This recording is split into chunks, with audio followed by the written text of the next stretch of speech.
What's up, everybody? Welcome back to another Pitching Ninja's filthiest pitches of the day, the postseason edition.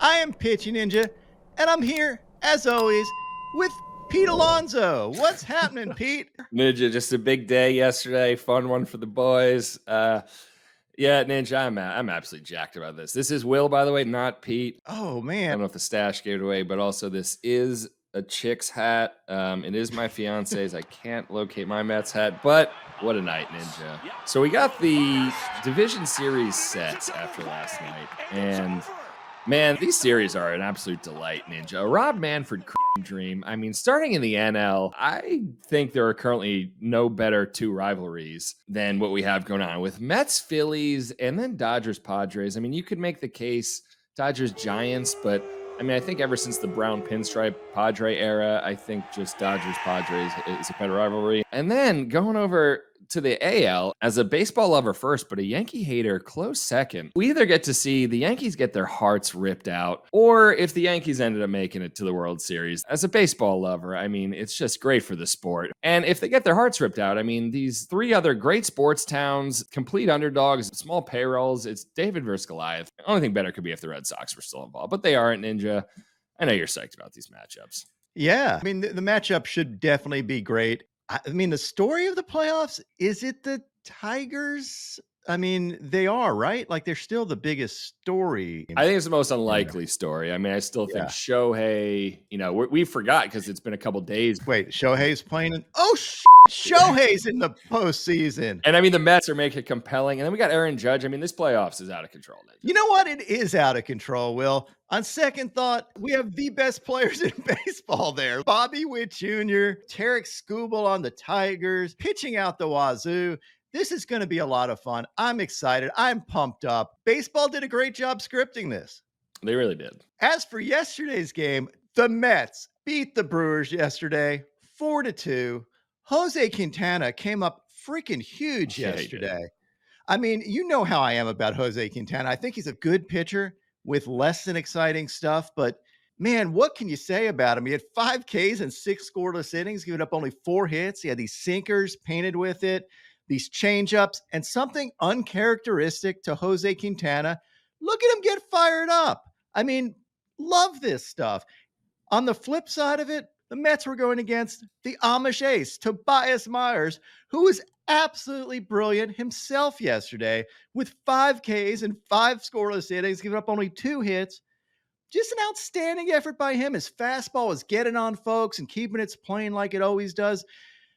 I love this battle of two we're talking on yesterday's show, Will, about how when not real aces face off against each other in low-scoring games, maybe it's less compelling. This was awfully darn compelling, and these were less than the top aces in the game. Really good pitching, guys that just came up really big. Bullpens came in, pitched solidly for the most part. You had Edwin Diaz going 1 2/3 innings with his fastballs and sliders, looking like Edwin Diaz. You had on the other side Trevor Megill with his fastballs and curveballs getting fired up and firing up the fans. Here's an overlay of his fastball and curveball. Love the way this dude pitches. He looks like a big lug. He's actually a really good dude. You had Nick Mears pitching for the Brewers. Looked really good. Had these heaters. Got fired up himself. And then we had my man, Devin Williams, Mr. Airbender, came in the game. I don't know what to tell you. The polar bear took over. Will, walk me through this. Yeah, well, Ninja, first and foremost, we're giving Pete not just the dong of the day, but the dong of the decade.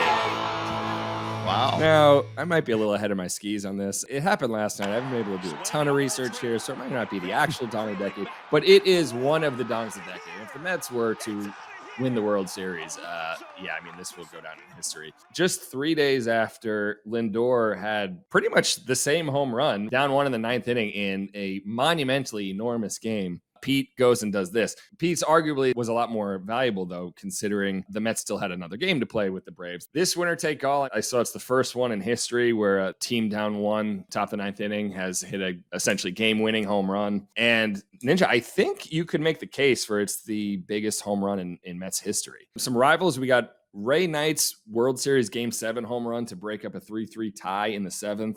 My argument against that, though, is that the Mets won 8-5, so it kind of feels a little different. It did. I watched that game. It was a big home run, but it wasn't like I think the Mets thought they were gonna win that game. That was after the Bill Buckner game. They had all the yeah, it was It was a different. World Series, so there's that, but the stakes Yeah. just kind of felt different. The Mets were going to lose. I mean, it felt like the Mets were going to lose. I would argue since from the night before when they blew Yeah. that game.